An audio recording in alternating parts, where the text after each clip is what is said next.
So good morning and good evening to all participants. My name is Hyoeun Kim, as introduced, and I am very pleased to moderate this session titled Green Innovation for Sustainable Growth, which is very timely and meaningful because particularly Korea has recently announced a series of green commitments. In July, the government rolled out its Green New Deal plan. In October, declared net zero by 2050 commitments. And just 2 days ago, also announced national strategy to implement how to achieve net zero commitment. The year of 2020 is surely dominated by COVID-19 pandemic. The Collins Dictionary picked up the word lockdown as the word of 2020. However, we should not forget natural disasters happened this year as a consequence of climate change.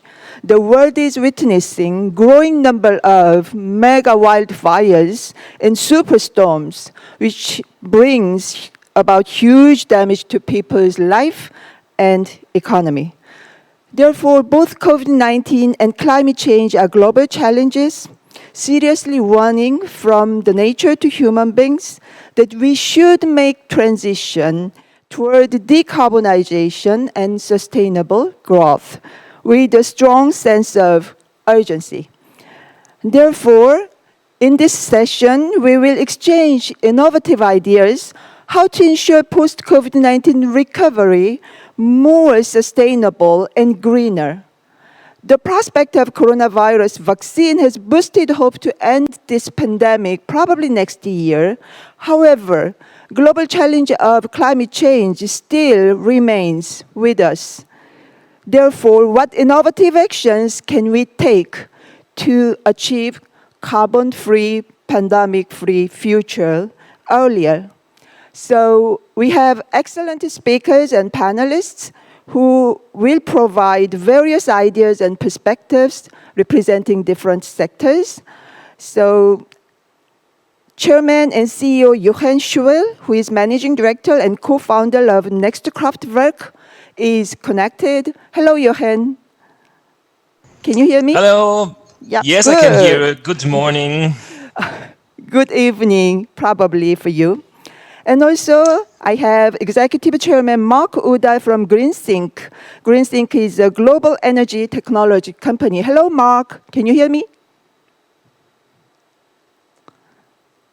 Hello, Hello, Mark. Ambassador. Yes, I can. I can hear you well. Thank you. Great.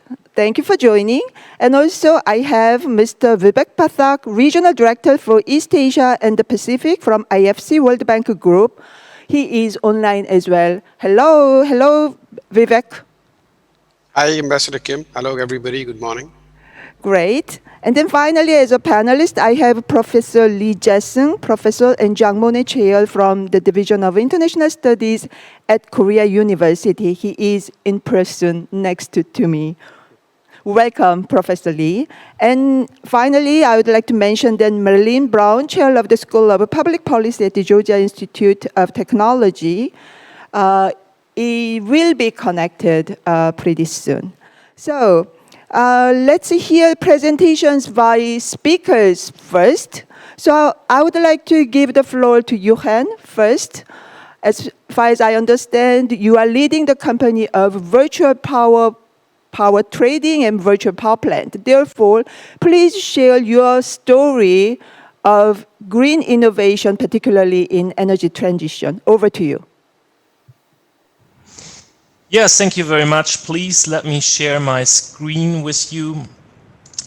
I hope you can see my screen right now. Yes. Perfect. So, a very early good morning from Germany. So it's 3 o'clock in the morning right now here in Germany, and it's pretty quiet around me. So it's in the middle of the night. And waking up in the middle of the night and talking about the biggest challenge of human being in the 21st century, that is the climate change right now. So I'm pretty happy for the invitation and talking about that. So thank you very much, first of all.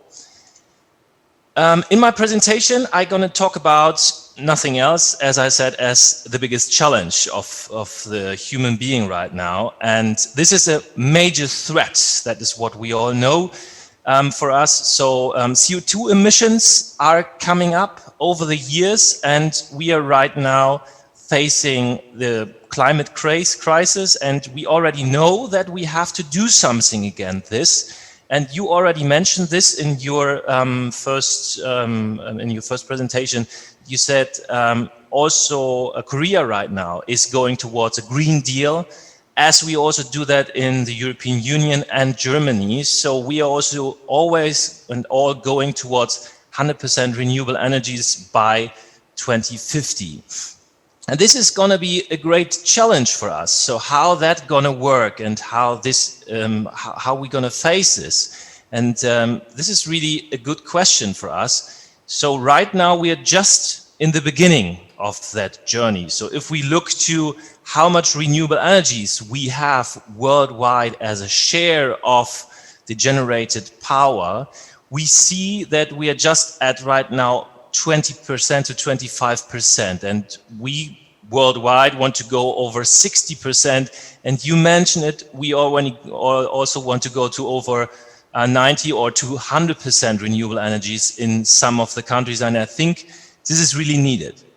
This is happening at the same time with a growth of the electricity demand in many countries. So we're going to introduce a lot of more power plants at the same time, replacing old coal-fired power plants, and even also in some countries such as Germany and Belgium as another example, also nuclear power plants. So how this is working, and this is really a good question and an exciting challenge which we have.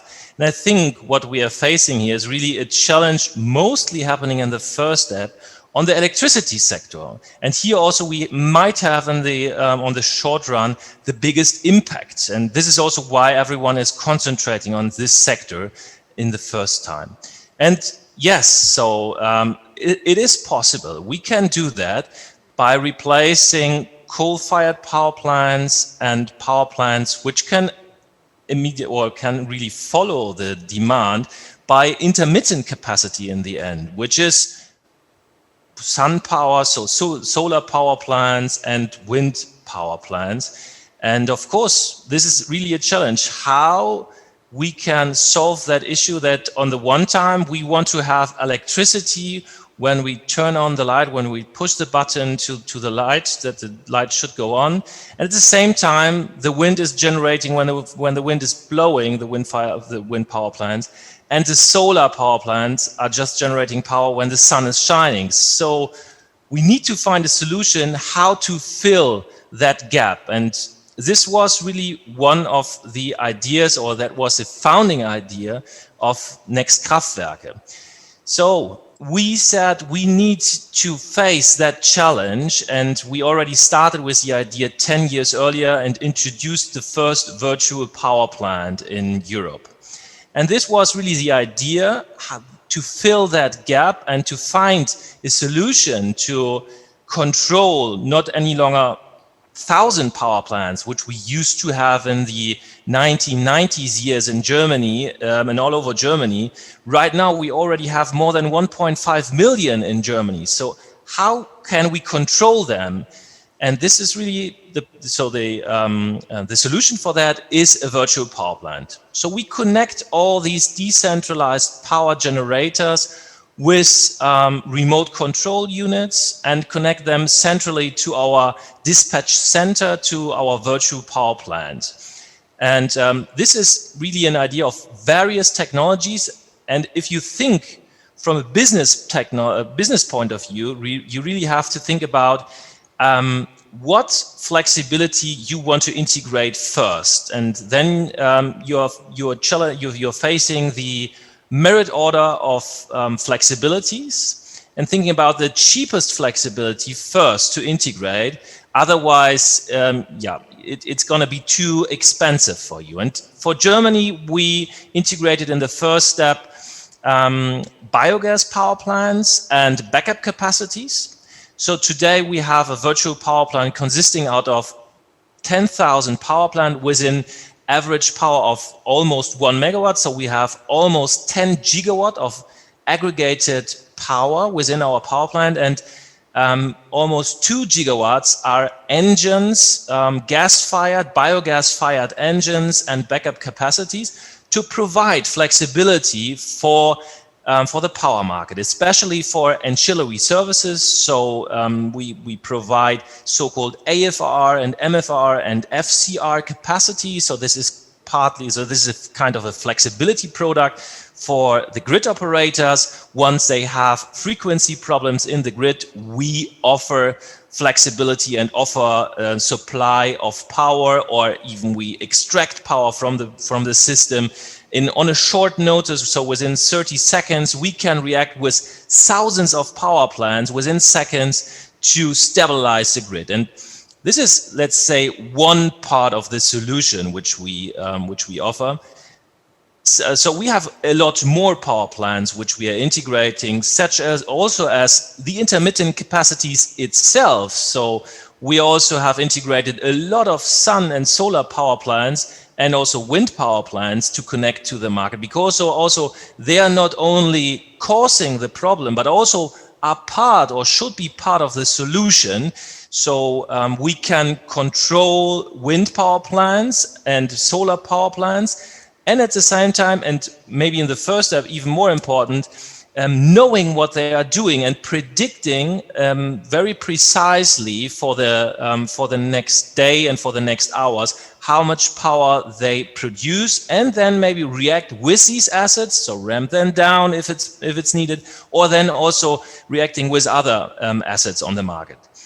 What is really important for us here is that we introduce kind of a power market, so a liberalized power market, which can then, where we can react on price signals, that we have the possibility that innovations are allowed. And this is what we see right now in Germany and Europe, that power markets are liberalized, gonna be more and more liberalized in all these markets, gonna be harmonized. This is also very important, that we do not have single power markets, but that we can, let's say, match forecast errors in Northern Europe with forecast errors in Southern Europe, that there is not, let's say, single power markets, but one bigger power market. And this is very important for us. Another technology which I, on my last slide, would like to highlight for you is a power-to-gas technology, which is also part of our virtual power plant.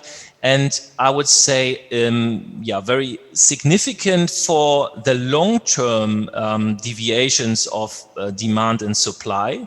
So we believe that if we really have problems, and we call that in German Dunkelflaute, so that is the word for we do not have any solar power plants and no wind power plants available at the same time, how we gonna match and how we gonna fill this gap if this lasts for 1 or 2 weeks and we do not have any longer conventional power plants. So facing really the problem of 100% renewable energies. And for this, I think, power to gas is today the solution.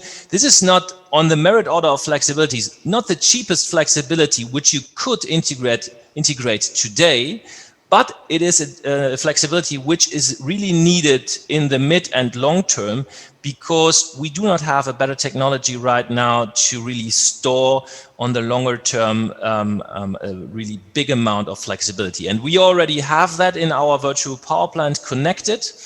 And we are starting right now to follow also here the demand with the first power to gas power plants, but still these power plants are partly supported by the government, but maybe sometimes this is needed to really support integration of renewable energies and make 100% renewables possible. I'm really looking forward to have a great discussion with you on this global challenge, and thank you so far very much for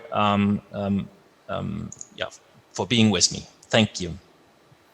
Thank you, Jochen, for sharing your wonderful business story. Still, there are people who believe that 100% renewables electrification is too ambitious. We have a long way to go, but just from your presentation, I can feel that we have enough technology to achieve 100% renewables. So thank you very much for sharing the story. And next, I'd like to invite another speaker representing private sector. So Mr. Mark Udall from GreenSync. Mark, as an entrepreneur, investor, and leader in energy transition, please share your success story through your business. Over to you. Thank you very much, Ambassador. Let's hopefully have this come up. Hopefully everyone can see the screen. Well, many thanks to the organizers of this interesting conference for inviting me to speak on green innovation for sustainable growth.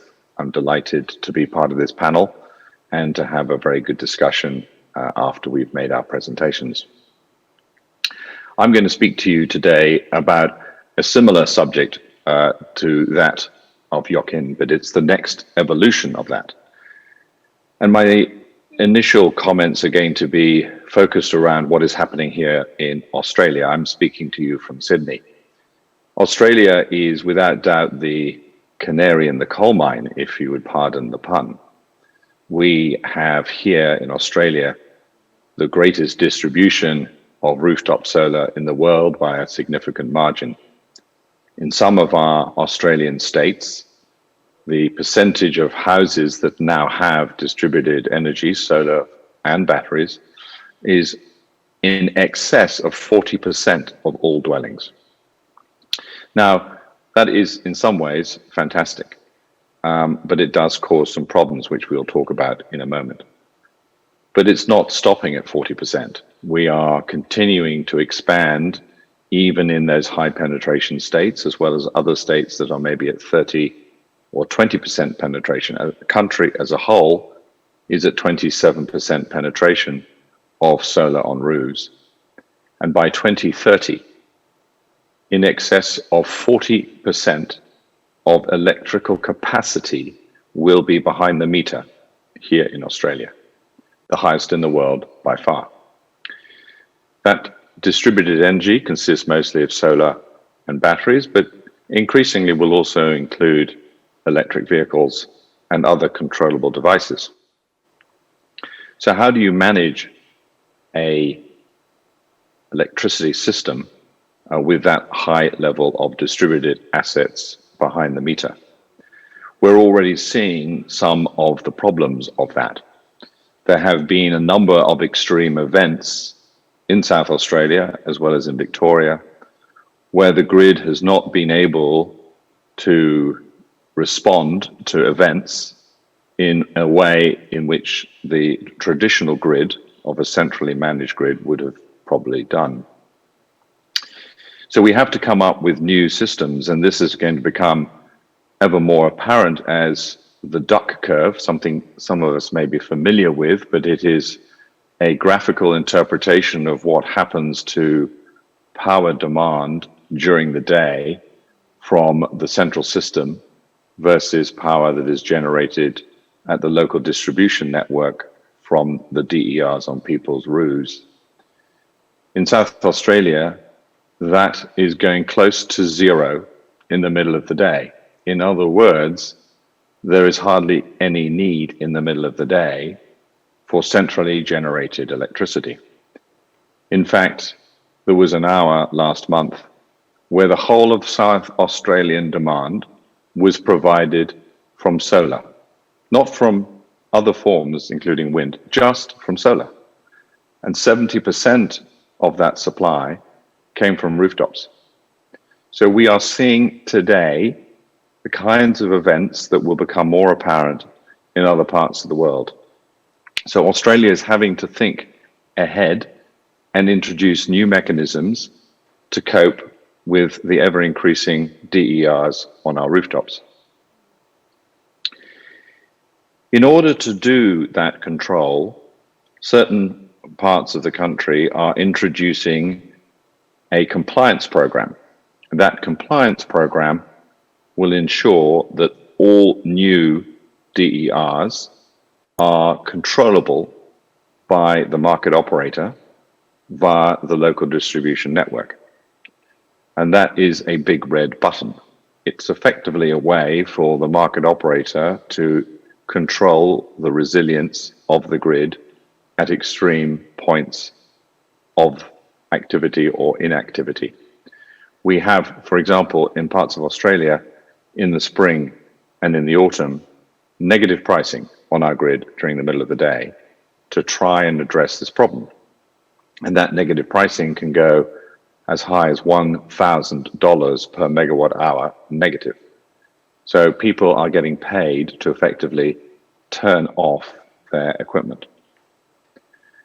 But in order to do that, in order to have that controllability, you first of all need to see the assets, to have the visibility of those assets, to know where they are, what they're likely to do in different types of situation, what they can do, and who can do it. And then in a particular situation, you need to be able to control that asset. Now, I'm speaking from a compliance perspective, but the control can also be for VPPs, like Jochen was telling us about, that can respond to either wholesale price opportunities or grid resilient services like FCAS. And most importantly, you need to know what happened. Did those particular devices respond to an event? Did they respond quickly? Did they respond throughout the event, etc.? At GreenSync, we have developed a product called DEX, the Distributed Energy Exchange. We are an Australian business located in Melbourne, and we have been supported and funded by a number of Australian government agencies because this is a very important part of managing the Australian response to the high growth of renewables. In itself, a very good thing, but not without some challenges. What DEX does is it interfaces with all of the OEM vendors, the people who sell the technology that enables your rooftop solar, your battery to work. Typically, those are the inverter companies. There'll be some very familiar names to people here in the audience. And we create a cloud-based API integration. There's no need for any physical hardware in any home to have that device controllable. We then link to 3 counterparts through our digital network. We link to the VPPs, who are typically here retailers, electricity retailers, who are looking to serve their customers and enable those customers not just to be controlled, but also to benefit from some of those opportunities. We link to the local network. For example, in South Australia, that will be South Australian Power Networks, to give them the visibility of what is happening on the network. And we link to the market operator, in this case, AEMO, the regulator here in Australia, who has the control of the big red button, but also would like to have visibility. And all of this is done in the cloud. We are able to manage hundreds of thousands of devices on this system, and we'll be able to roll this system not just out in South Australia, but in other states in Australia as and when they introduce compliance programs, which are expected sometime in 2021. But this is not just an Australian issue. We are going to have to look to manage DERs as they grow in many other countries, in Germany, in the UK, in Japan, in North America, in Korea. They are growing because solar is becoming the cheapest form of generation. The price of batteries to give an extension to that solar capability are also coming down fast. And the transition from internal combustion engines to electric vehicles is also going to drive up an ever increasing amount of electrical generation and demand behind the meter. So this is going to take place around the world. What is very important is that this doesn't inhibit the growth of renewables. That's too important for us to achieve our climate objectives. So we have to enable a market-based system that easily can be rolled out in multiple jurisdictions. From a DEX perspective, we can talk to any asset in any part of the world at any time. So we are totally technologically agnostic. So what we do for people is we provide the right control and the right opportunity so that all members, all participants of the DER value chain, the end user customer, the installers, the OEM vendors, the VPP aggregators and the networks and the market operators, everyone is benefiting from a digitally connected platform that provides that visibility, that control, and that verification. Thank you very much indeed, Ambassador. Thank you, Mark, for sharing your story. Because we are a little bit behind of the schedule, so I'd like to invite Vivek from IFC directly. So Vivek, as far as I understand, IFC is one of the major investors for green project globally. And please share what IFC is doing, particularly to help developing countries and emerging economies in COVID-19 recovery. And thank you very much to GIGF for inviting me for this. I think both Mark and Jochen have given some excellent presentations and sort of very detailed on terms of what's happening in terms of innovations. What I will try and do is really get a little sort of more 39,000 foot view on what's happening and what we can do. So first and foremost, I think it's important to recognize that climate is here to stay. I think there's no two ways on that. And the business case for investing in climate has really never been stronger.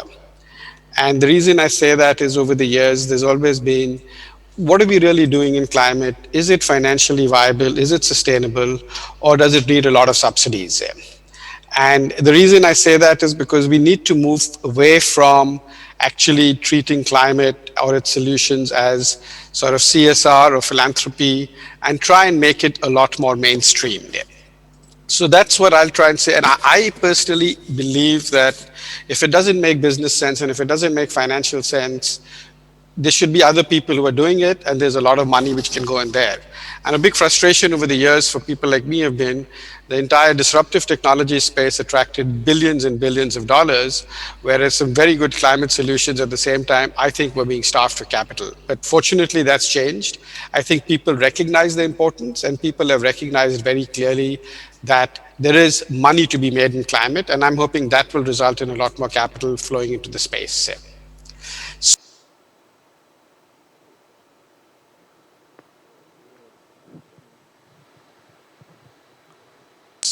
Yeah. So how much money is needed for this entire space? I think had it not been for COVID-19, the numbers that have been given to me are between now and 2030, we would need, I think, close to $28 billion in long-term finance for the infrastructure space. But another space which needs a lot of capital really is the entire city space or the construction industry, because they're saying that about 2.5 billion people will migrate or will be added to cities between now and 2050. And almost, I think, 70 or 80% of them will be in Africa and in Asia. So clearly a huge opportunity there for us to collectively build all these new cities or sort of the new construction that happens in a climate-friendly manner. And there is really, we have a great tool called EDGE, which is basically a green building tool for emerging markets. And we really hope that even if 80% of it can be built, I believe it should be 100% there. Now, when you try and do green buildings, the first question I get from my clients is it more expensive? And I said, yes, it's more expensive. And then you have to make a business case of why should you do it? And the business case is very clear for people like us, is a green building will have a lot more value than a brown building 5 years from now.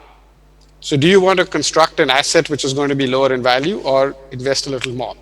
And the good news also is that payback periods for green buildings have been coming down. I think payback periods for green buildings, which used to be 4 or 5 years, depending on the country, the location, the payback periods are now down to 2 to 3 years. So it really makes business sense. In fact, I just think it's bad business sense in my view to do what I call brown buildings. So that's clearly one area where I think that we can be doing a lot more and we should. Now, when you also look at the current landscape, when you look at the buildings around you, most of them are old buildings. And at least in Asia, where I live and which I cover, buildings are not, you don't bring down a building and reconstruct it every 10 to 12 years. In a lot of our countries, Indonesia, Malaysia, Philippines, India, buildings stay on for 15, 20, 30, 40 years. Now, a building that was constructed 25, 30 years ago is probably a huge source of greenhouse gas emissions directly or indirectly, in the amount of energy they consume, uses of water, how they manage their waste, so on and so forth. So the other opportunity, huge opportunity out there is how do we decarbonize some of these existing assets? And we recently did a loan to a company in Thailand called Asset World Corp, which is a part of a very big conglomerate, Khun Charon's conglomerate. And they're, I think, amongst the largest real estate and tourism companies in Thailand. And our thinking was, in addition to ensuring that all their new construction is green, we would like to work with them to decarbonize their existing assets. So when they're retrofitting or when they're sort of repairing an existing asset, how do you make it green?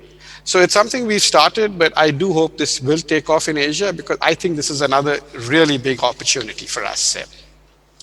Now, clearly, 2 or 3 things that we need to focus on, Asia being the largest emitter of greenhouse gases. The responsibility is a lot more on us in Asia on what we do, even if we can argue that a lot of the products that we produce in Asia are consumed by other continents. Nevertheless, so I would say that, like I said earlier, the needs are huge, and that should hopefully attract a lot of the private equity firms and the banks and the institutional investors. The needs are huge. Like I said, the amount we need for climate far surpasses, I think, what is available today. So how do we really get that? So 3, 4 things is what I'd like to talk about is.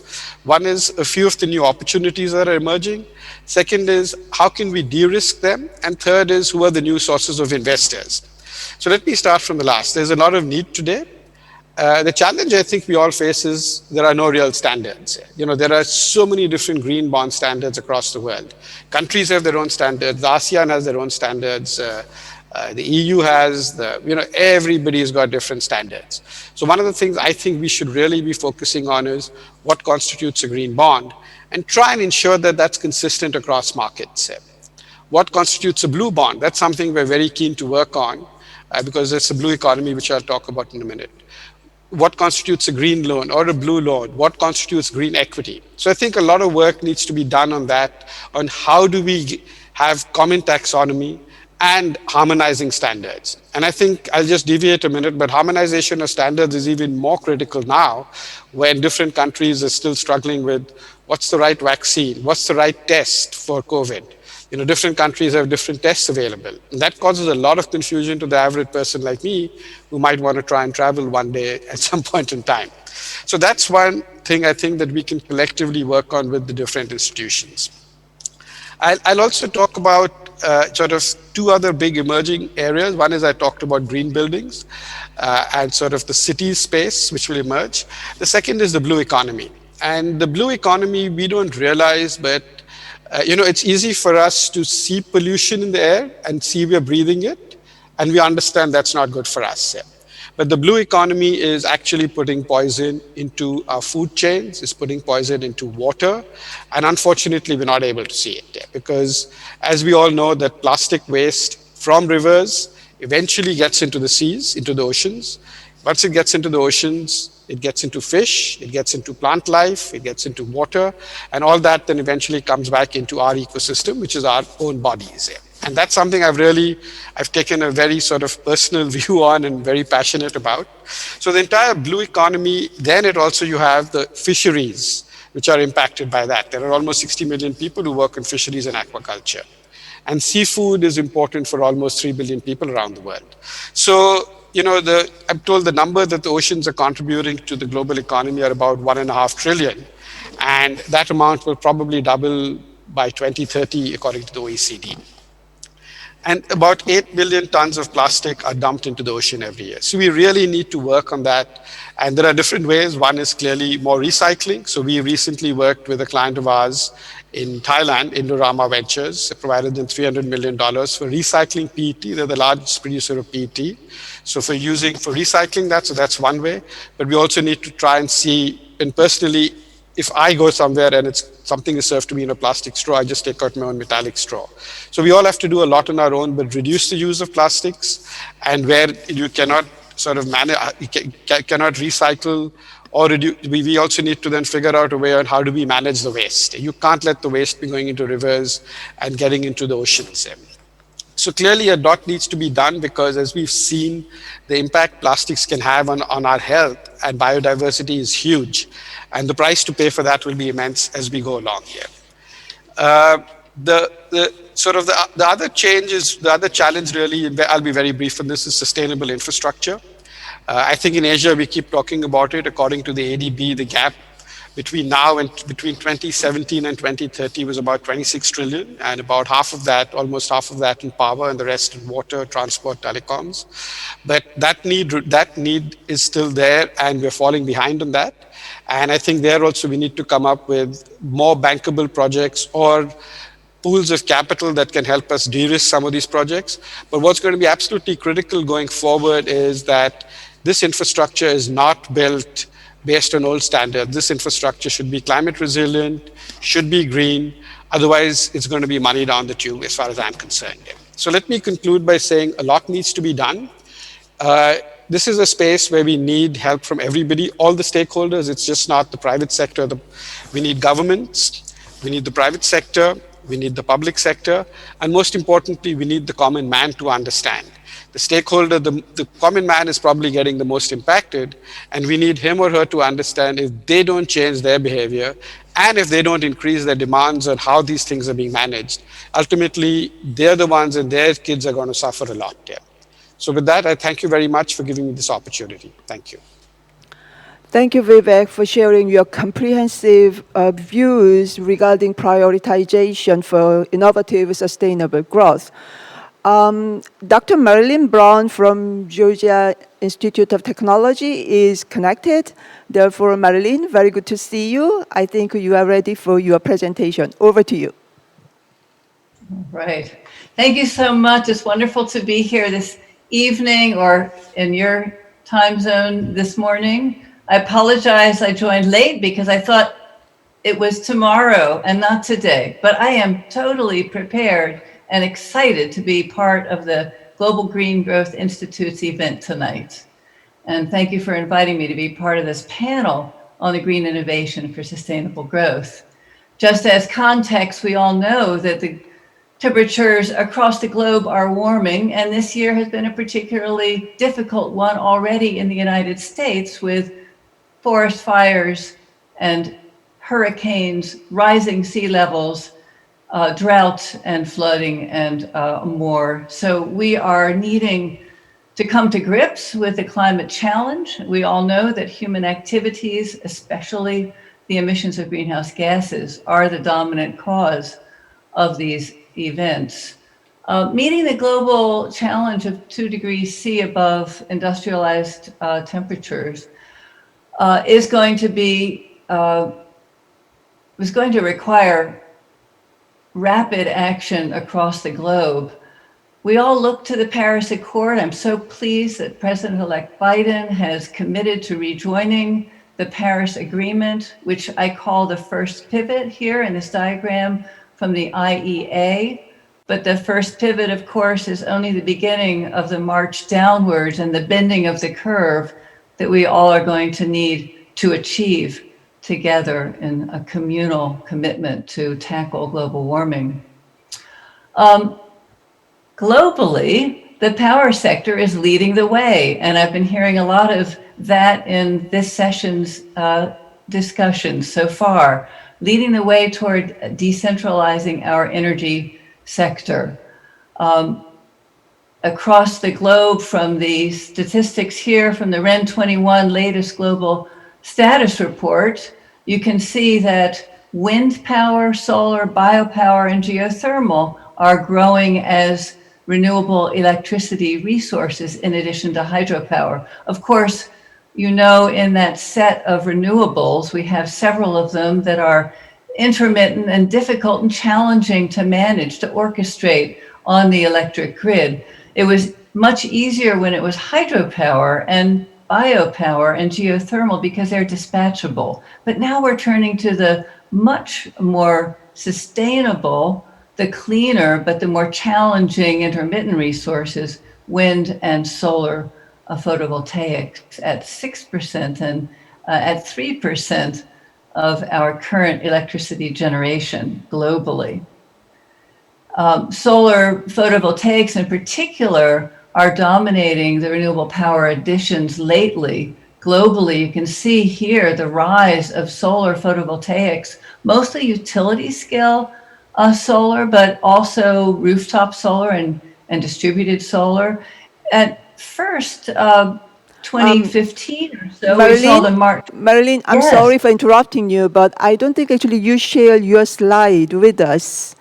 Oh, wow. My goodness. Now it's All coming. right. Great. Yes, please go on. Please go ahead. Are Now you- we can look. please- Yes, the slide is on the screen now. All right, so sorry about that. I guess I won't go back, I'll just go forward. So yeah, we see here the strong surge of investment in solar photovoltaics. So moving forward, in the United States, that's also occurring. So here's the US picture for electricity generation over the past 10 years, and the forecast by the Energy Information Administration out to mid-century 2050. So you can see here renewables growing rapidly. The green segment, 19% today, and expected to go to 38% by 2050. As you decompose that renewables wedge, again, you can see solar power taking a prominent role in the growth of the US renewables from 15% to 46%. So how are we going to manage that? Well, one way, we're going to make this a resilient and dependable, reliable grid with so much renewables is through actions of consumers. So we now have the opportunity to distribute smart meters with two-way communications across all of the segments of the economy. Of course, started off a while ago, 10, 20 years ago, with smart meters in industry and large-scale commercial buildings, but now we have it penetrating into smaller residential and single-family units and in multifamily complexes as well. So the two-way communications offer powerful ways to address consumption in response to the needs of the grid through real-time electricity pricing that's Wi-Fi enabled, controlled from computers and from our own cell phones, and interfaced with in-home and in-office and smartphone displays. This is a case where we are not just managing our consumption, but we're also managing the services that our energy is delivering, such as the comfort and the services of within our buildings.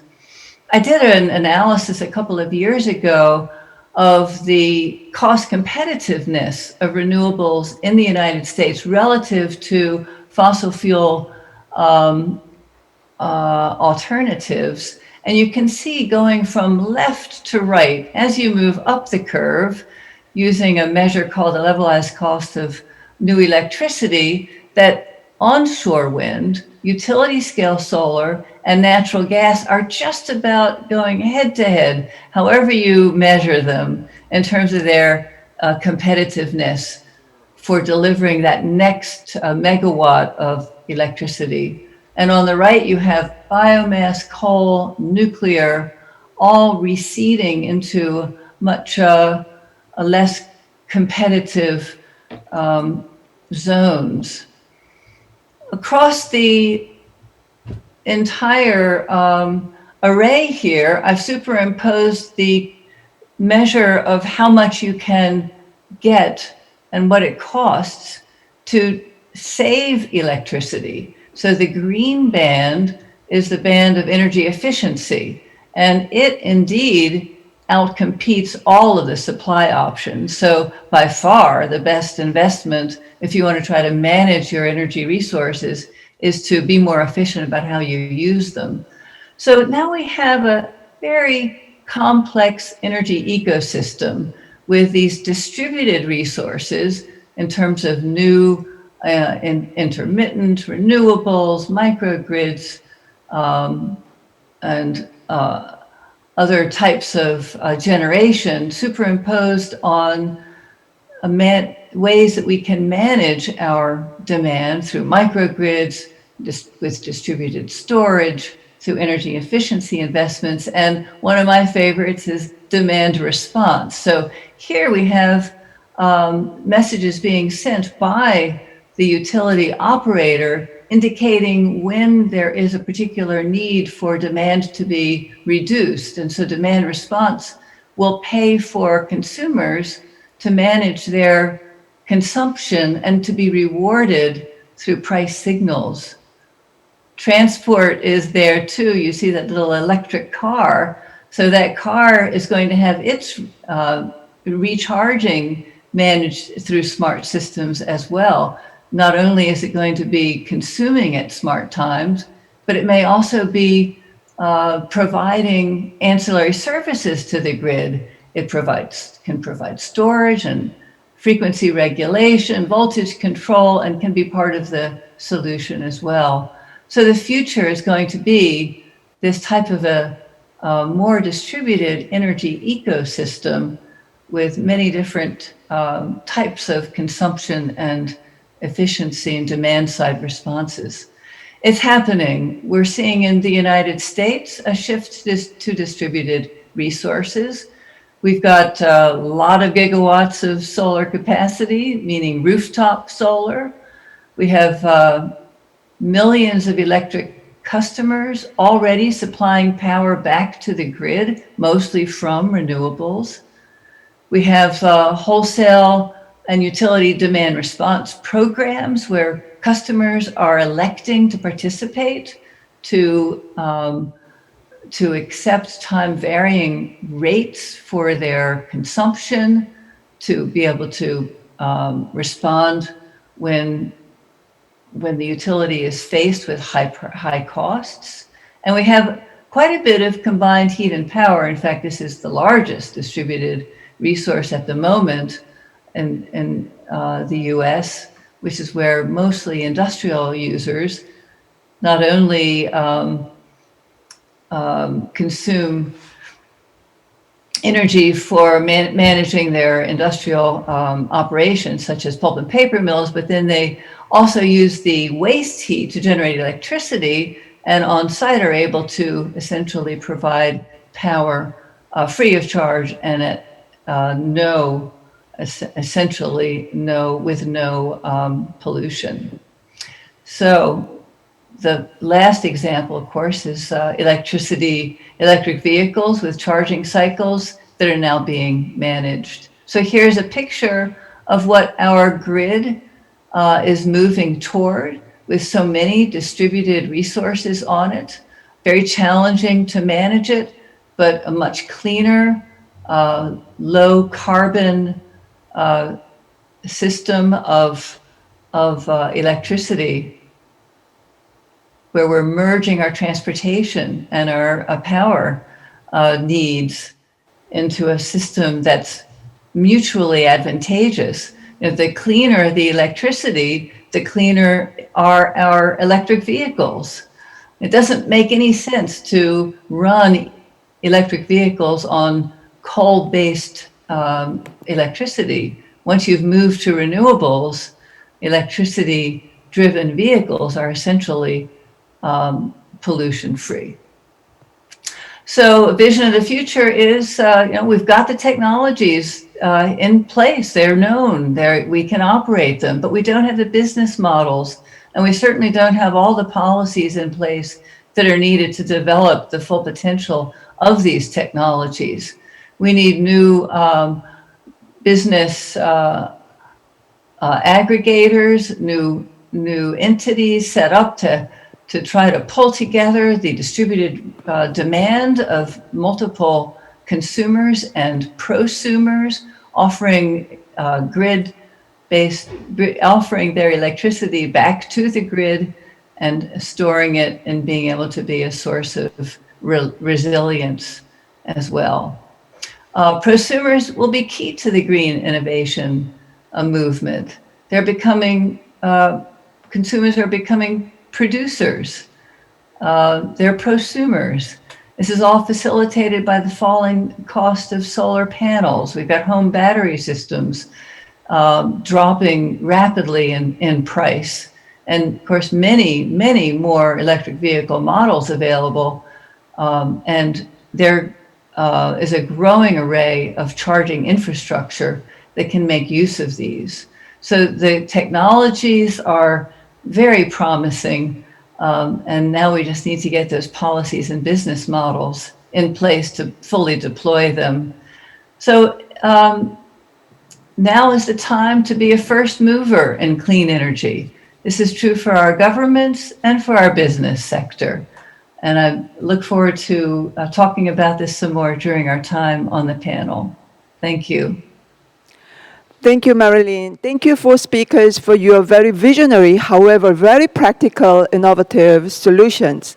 So we are going to start our panel discussion. At first, I would like to invite Professor Jae-Seung, because you have involved in energy transition, sustainable development area for long years. I think you have many comments to our previous speakers, or questions, or something to add. So Professor Lee, over to you. How many? We are actually under a very tight time constraint. So yes, I mean, if you can finish within 5 minutes, it will be very appreciated. Well, I'm not sure whether we will have a lot of interaction and question and answer. So I will combine my comments and question together and pass the ball back to you. Okay, and I did enjoy the four presentation, and they were very insightful, and also reflecting a lot of innovative initiative. And but somehow I heard an overarching theme. I'm just catching up a theme of the green ecosystem, green business ecosystem, and green policy ecosystem. So that will be probably the key the key theme running through this four presentation. And I found three presentations are focusing on the brain side of green innovation and brain side of the low carbon and renewable energy, which would be the prosumers and digital solution, virtual power plant. They are all also somehow dealing with the smart grid and the grid intelligence that will set the proper demand and supply. And the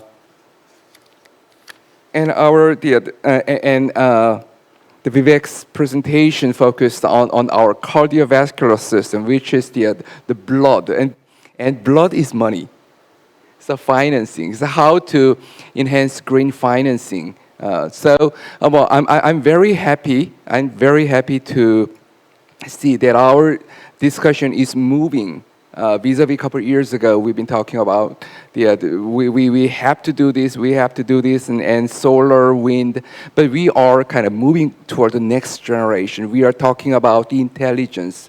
We are talking about the brain, nerve system, and cardiovascular system of the green ecosystem. So I think we are truly in a way to advance our initiative and big move toward the carbon neutral. But maybe one brief comment per each for time purpose. First, in a reverse order, for Marilyn, was I did enjoy your well kind of summarized the presentation. And yes, I do agree that the prosumer is becoming more and more important. But maybe at some point, we should decide. Yes, well, there can be a different kinds of prosumer, so, and residential sector, industrial sector, and also their size. So how to differentiate and how to integrate these different the prosumer will be the key challenge for grid integration and grid intelligence. And for Johan's the presentation was for an ambitious target of carbon neutrality, and I liked your ideas, your initiative of virtual power plant, and of course that will reflect the German energy vendor, the long experience of energy transition. But oftentimes I'm thinking that indeed the carbon neutrality is good, but oftentimes when we are focusing too much on the target itself, and we may miss some kind of hidden carbon footprint or sometimes water footprint. So that will be one the policy the challenge, but actually the virtual power plant idea should be based on a perfect kind of market liberalization, grid integration, regulatory harmonization, which are going on in Europe nowadays. But actually, especially in terms of price setting, that will need a lot more communication between the utility company, the government regulatory agency, and the actual kind of a technology company like yourself. And on the mark, yes, indeed, certainly the digital solution is extremely important and have to provide a constant the signals and order the compliance system. But I'm curious how this kind of the inverter-based control system can be connected with energy storage system ESS, and also in drawing a compliance from the participant, the small producers, either kind of price incentive or other kind of the policy incentive might need to be supplemented. And lastly, for Vivek, yes, indeed, the cardiovascular, the blood running, and there are a couple of agencies like, well, certainly World Bank, but GGGI, GCF, and ADB, they are working on this kind of project. And also, the comment/question is how to ensure a sound governance, especially in developing countries, in enhancing this kind of green financing, because the green building and standardization, blue economy, that's certainly, that's super idea, but that certainly need a lot of caution and different responses depending on different levels of their the capability, capacities, and also commitment. So upon that note, I will pass the ball to Jenny.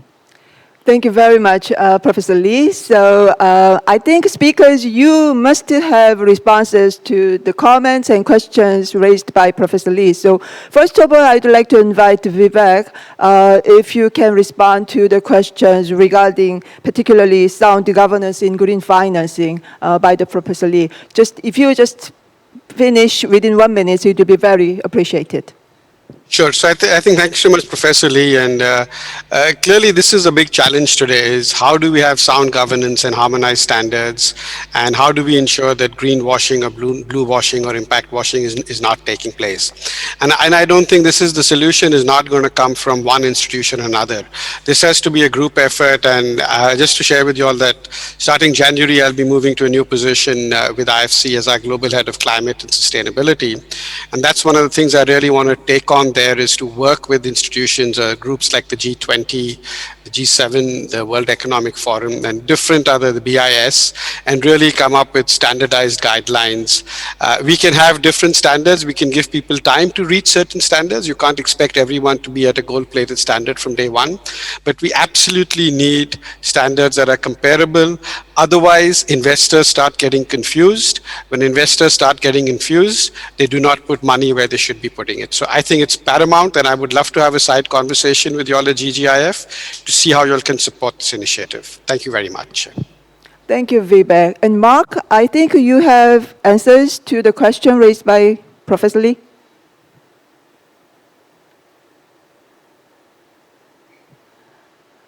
You are mute. Please unmute.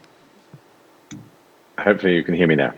So very quickly, Professor, thank you for your questions. From a technical perspective, these are integrations that happen through the API of a OEM vendor to the API of the DEX platform. So everything is done in the cloud. There's no requirement for a physical connection or a physical piece of equipment.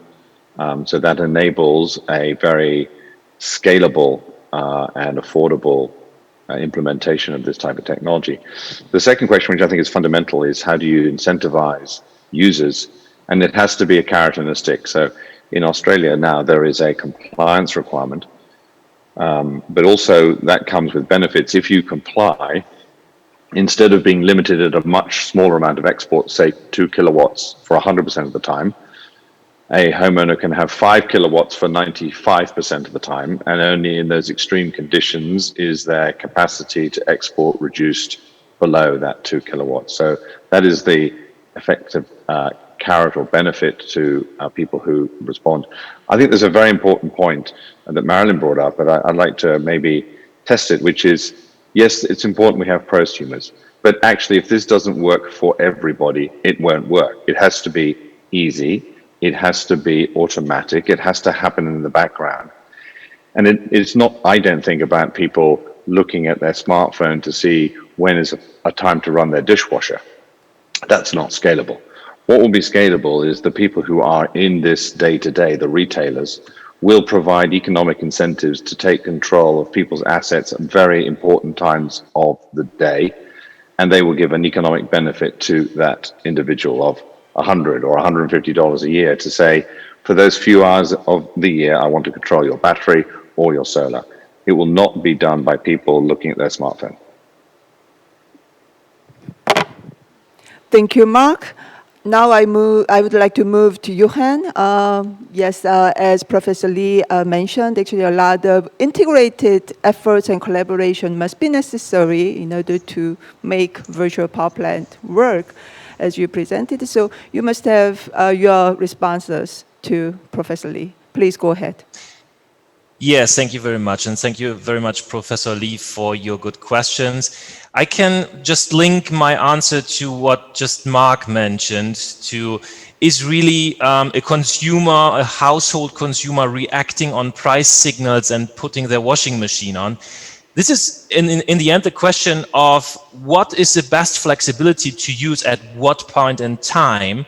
We have so much opportunities. And my answer to your question, Professor Lee, would be we need to have a competition of opportunities. So an opportunity competition of flexibilities. And therefore, we need a market. We have so much opportunities to use to integrate renewable energies, and therefore to boil down that flexibility towards where we can react on, we need to have price signals and markets which bring these price signals towards the household customers, maybe, but in the first step to industrial customers who can react and provide flexibility in the first step a lot easier.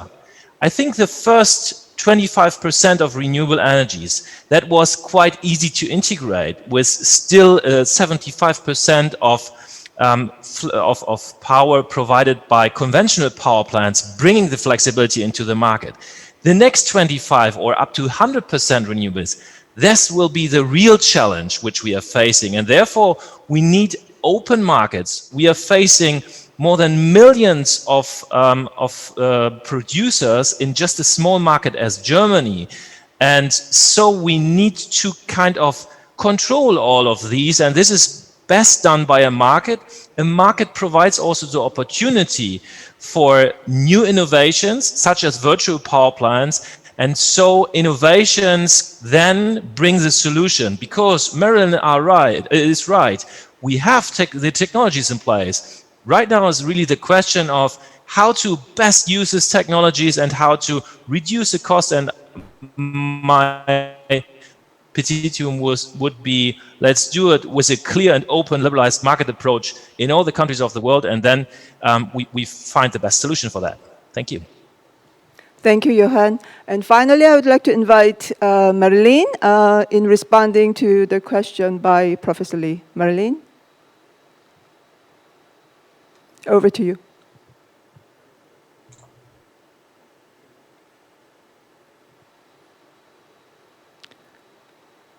Marilyn, I think you are mute. Please unmute yourself. Now am I okay? Yes. Yes, okay. All right, well, Professor Lee, I liked how you started off by saying in terms of prosumers, we need to consider different portions of the marketplace. And in fact, prosumers in industry have been around for a long time and have managed markets and developed services that they've been able to offer to utilities. But as you move down toward the more discrete and difficult to coordinate scales of residential customers and even individual electric vehicle owners, you need different models. So that's where that new business intermediary market aggregators notion comes from. Mark, you are absolutely right, Mark Woodall, that I think that load control, direct load control is just so much more effective than sending a market signal and hoping that the consumer has the right kind of price elasticity of demand to deliver what you need as a utility manager. However, it seems that the preferred mode is to launch that price signal. It's a very crass, very coarse kind of policy, and I hope that we'll be able to move toward more direct control to be able to deliver known services at exacting points in time. Yeah, I think that we're seeing the emergence of Jochen, lots of new opportunities in the open marketplace, and that's what we need to be able to do. We need to be able to bid in our resources. In the United States, if you want to bid in to deliver, let's say I had mentioned frequency regulation from your electric vehicle, and you try to plug it in and sell your services to the utility, well, you're immediately going to void your car warranty. So very little simple things like that. That's not really governance. That's just some kind of a business decision that has got to be negotiated to be more compatible with the kind of future that we know we need. So lots of challenges, but I also still hold by my guns that I think the technology's there, and we just have to figure out how to best put it to use. So thank you so much. Great. Vivek, I really enjoyed your comments as well, especially in the demand side and buildings and all that we can do there. Thank you, Marilyn. Thank you, speakers and panelists, for active participation of this discussion, and also we exchanged a lot of innovative ideas. Therefore, we all share the view that technology is in place. We have money. The key is how to make market function well with technologies and with money, and how to ensure good governance and strong political will to go ahead for the decarbonization. Because of time limit, I think I have to bring this meeting to the end. But thank you very much for joining from the United States, from Germany, from Australia. And I hope all of you stay in good health and have a good day. Good night. Thank you.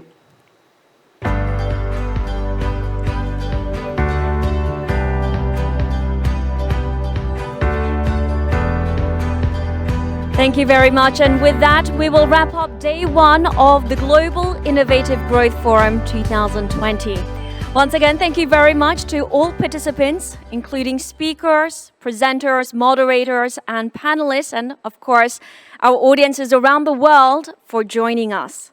We hope the forum has been useful and that it has provided you with valuable new insight. Now, tomorrow for day two of GIGF 2020, we will commence at 9 a.m. Korean Standard Time. During session 3, we will discuss the prospect of the global ecosystem as well as the roles of startups in the post-COVID-19 era. And the topic of discussion for session 4 will be partnerships with startups to promote innovation in developing countries.